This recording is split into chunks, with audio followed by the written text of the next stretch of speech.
В ефир ли съм? Да. Добър вечер, вие сте с новините на телевизия Стара Загора. Днес на 16 октомври 1613 година. Днес министърът на образованието заяви, че образование вече няма и затова разпусна министерството. В областта на културата не се случи нищо интересно днес, както и във всички останали области, освен във военната област. Хан Крум превзе на Върбишкия проход и уби Микифор.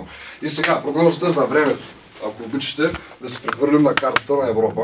Прогнозата за времето, както виждате, в цяла Европа ще преобладава демократично време, синьо на цвят. Всички фенове на Левски от Рим ще бъдат прехвърлени в Израел, в столицата на Израел, която е Йерусалим, например.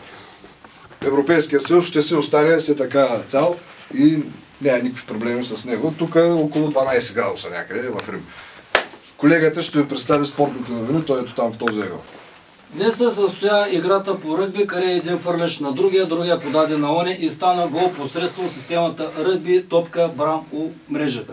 Така, тенис турнира се състоя в Багдад, където топката фръкна към един небостъргач, който е строен през 1968 година от видни физици, обаче се е напукала леко фугичката и се получи леко срутване. Така жертви почти няма, понеже всички са присъствали на първенството по бадминтон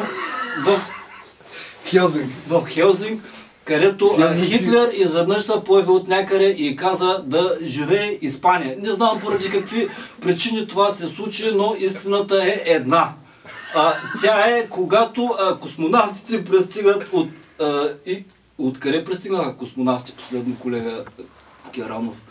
И сега включваме пряк кореспондент на нашия телемост. Имаме линия, такава телемост. Ето го него, пряк кореспондент от горещата точка на събитията, която в момента е Париж. Точката горещата, тя пари на тефлонова Младен, връзката се разпада. Младен, не те чуваме добре. Когато тефлонът заври, става колеги, пържени, които сещате се, полагате си топките в врящото. Явно това беше, имаме технически проблем с кореспондента в Париж. Благодаря. Аз заминавам за Бахрейн, където ме чака една невероятна девойка, заедно с децата и къде ще ходим на почивка в Израел. Да, на стената, където плаче. А нещо за Олимпийските игри? Олимпийските игри по принцип са кръгли. Знаете, уния неща, те се развиват в Русия, доколкото помня.